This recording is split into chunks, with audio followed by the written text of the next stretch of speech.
Welcome to my channel Bihar board solution. प्रश्न है, जल संरक्षण के उपाय लिखिए। इसका उत्तर है, जल संरक्षण के निम्नलिखित उपाय हैं। पहला उपाय है, जल संरक्षण के लिए वर्षा जल संचयन को अपनाना चाहिए। अब ये वर्षा जल संचयन क्या है? तो वर्षा जल का संचयन यानी कि बारिश के पानी को जमा करना, ऐसा विधि, ऐसा टेक्निक, ऐसा तकनीक जिसके द्वारा बारिश के पानी को किसी तरह से किसी जगह पे जमा किया जाए और उसी जल को, उसी पानी को जब पानी की बहुत ही दिक्कत हो, जब बारिश वगैरह ना हो, तो उस वक्त उसी पानी से हम कृषि कार्य करें या अन्य कार्यों में उस पानी को उपयोग में लाएं। तो वर्षा जल संचयन, यहाँ पे फ़ोटो देख के आपको सब क्लियर हो जाएगा। यहाँ पर ये क्या होता है, ये देखिए, ये पूरा सिस्टम होता है वर्षा जल संचयन का। ठीक है, इसको बोलते हैं इंग्लिश में रेन वाटर हार्वेस्टिंग। वर्षा जल संचयन, संचय मतलब जमा करना। यहाँ पे देख रहे होंगे छत पे बाउंड्री मारा हुआ है, छत पे खाली जगह है। अब बारिश होगा तो उसी में पानी जमा होगा, सबके छत पे पानी गिरता है, बारिश का पानी गिरता है, उस पर जमा हो जाता है, छत के ऊपर होता है ना। और एक पाइप लगा होता है जिसके ज़रिए सारा पानी नीचे गिर जाता है। तो पानी नीचे गिर के तो फिर सब बर्बाद हो जाएगा, नाली में चल जाएगा ना। तो हमको एक सिस्टम बनाना है। यहाँ पे पाइप दिख रहा होगा छत में से निकला हुआ। अब उसी पाइप के ज़रिए फिर नीचे जाके एक सिस्टम बना हुआ है ज़मीन के नीचे। ज़मीन के नीचे एक गड्ढा जैसा बना हुआ है। ठीक है, तो जैसे सेप्टिक टैंक बनता है ना, वैसे ही एक बना सकते हैं हम, प्लास्टर करके नीचे ज़मीन में बढ़िया से ईंट से बना सकते हैं सेप्टिक टैंक जैसा, और उसमें प्लास्टर कर देंगे तो पानी उसमें जमा रखेंगे तो पानी ख़त्म नहीं होगा, उसमें हमेशा उसमें जमा रहेगा। तो ऐसा सिस्टम बनाना है, उसी में जाके सारा पानी जमा हो जाएगा। और इधर भी राइट साइड में दिख रहा होगा एक टंकी में पानी जमा हो रहा है, पाइप लगा हुआ है। और पाइप कहाँ से कनेक्ट है? जो छप्पड़ है ना, छप्पड़ है, जो स्लोप जैसा छप्पड़ है ऊपर में, घर के ऊपर जिस तरह से करकट डाला हुआ रहता है, करकट जैसा कुछ है घर के ऊपर, तो उसमें से लगा हुआ है ये पाइप है। तो उस पर भी जो पानी गिरेगा करकट के ऊपर, तो पानी टुघलते हुए नीचे आएगा। और नीचे अगर पाइप में से एक सिस्टम बना होगा तो वहाँ से सारा पानी उस पाइप के थ्रू चला जाएगा टंकी में, जमा हो जाएगा टंकी में। तो उस टंकी में जब जमा हो जाए तो उस पानी को हम यूज़ कर सकते हैं अपने फसलों को पानी देने के लिए, खेतों में यूज़ कर सकते हैं, या फिर जो हमारा बाग बगीचा है उसमें हम उसी जल को यूज़ कर सकते हैं। तो इस तरह से हम रेन वाटर हार्वेस्टिंग यानी कि वर्षा जल संचयन, इसी को बोलते हैं, बारिश के पानी को जमा करना किसी तरह से किसी चीज़ में, और उसी को फिर कृषि कार्य में उपयोग करना या अन्य कार्यों में इस्तेमाल करना उसी जल को। तो ये होता है वर्षा जल संचयन। तो ऐसे करके हम पानी को बचा सकते हैं।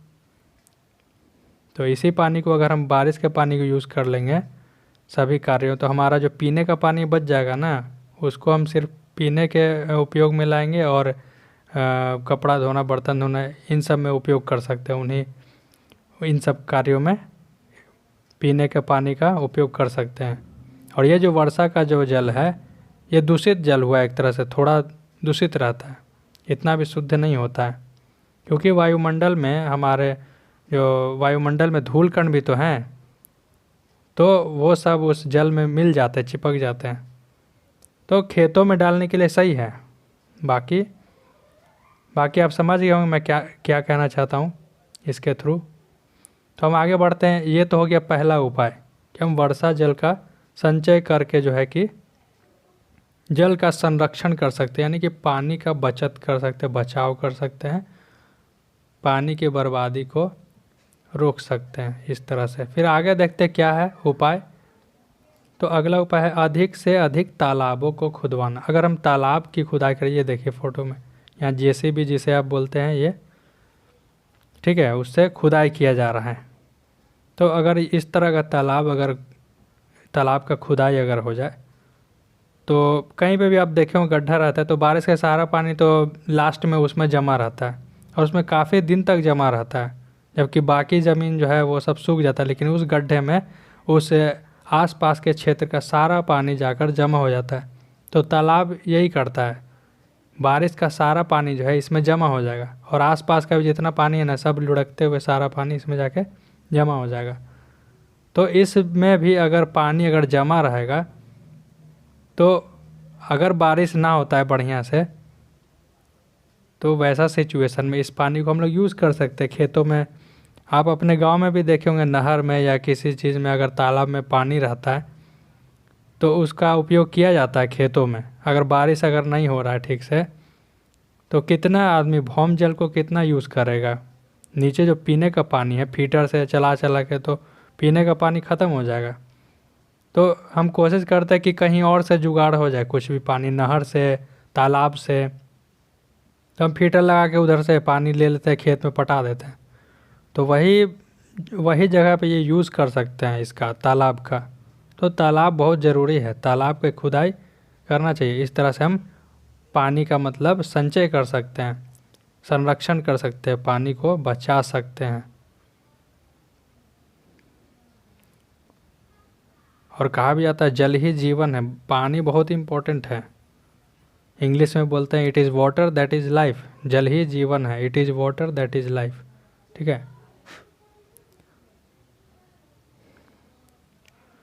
तो आगे है और एक और बात बता दूं क्योंकि मैंने सिविल इंजीनियरिंग में डिप्लोमा किया है तो उसमें हम लोग ख़ास तौर पे ये एक सब्जेक्ट है उसमें ना इन्वायरमेंटल इंजीनियरिंग बोलते हैं।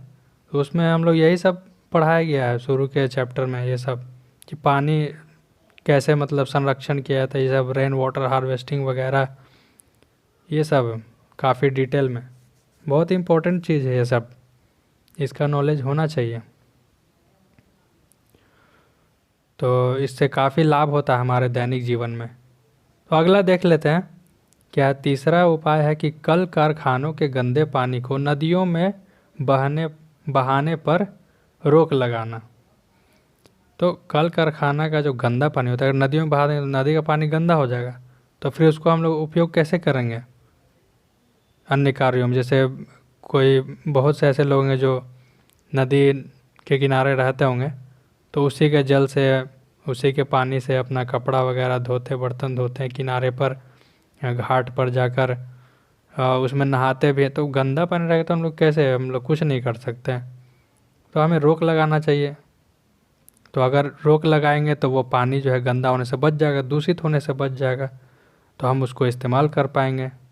हम उसको इस्तेमाल करेंगे तो हमारा जो घर का जो पीने का पानी है वो बचेगा, पीने के लिए, खाना बनाने के लिए बचेगा। तो इस तरह से हम पानी को बचा सकते हैं, जल का संरक्षण कर सकते हैं। तो अगला है कि बगीचों और उद्यानों में आवश्यकता अनुसार पानी देना। आवश्यकता अनुसार यानी कि ज़रूरत के हिसाब से पानी देना। बाग बगीचा में ऐसे फालतू का पटाते रहेंगे, पाइप ले लिए ऐसे पटाते जा रहे हैं तो पानी बर्बाद ना होगा। तो ज़रूरत के हिसाब से पानी अगर पौधे को चाहिए, अगर मिट्टी में देख रहे हैं आसपास नमी बना हुआ है तो पानी काला डालेंगे ऐसे फालतू में। टाइम टू टाइम उसको सही टाइम इंटरवल पे ना पानी चाहिए होता है पेड़ पौधा को। जब देखे नहीं अब थोड़ा सूखा सूखा लग रहा है तो थोड़ा डाल दिए सब में, बाल्टी में लेकर डाल देंगे जग से, ऐसे पाइप से लेकर डालेंगे। सबसे ज़्यादा बर्बादी होता है पाइप से। पाइप में हाई प्रेशर में पानी निकलता है, बहुत हाई प्रेशर में, तो उसमें बहुत ज़्यादा पानी ऐसे ही फालतू का बह जाता है। तो हमें पानी की बर्बादी नहीं करना चाहिए, जल का जो है दुरुपयोग नहीं करना चाहिए। फिर वही हम लोग को प्रॉब्लम होता है, जब बारिश नहीं होता तब पता चलता है कि अरे कितना दिक्कत हो रहा है, बारिश नहीं हो रहा है, कैसे कृषि कार्य होगा, पीने का पानी तक नहीं है, भौम जल स्तर भी नीचे जा रहा है। जो नीचे भूमि के नीचे जो पानी है जो चापाकल के द्वारा ऊपर आता है तो वो भी पानी तो मतलब दूषित होते जा रहा है। कितना दिक्कत है अभी पानी का, बहुत इम्पोर्टेंट है। तो हमें फालतू बर्बाद नहीं करना चाहिए, इसे पानी को ज़रूरत के हिसाब से इस्तेमाल करना चाहिए।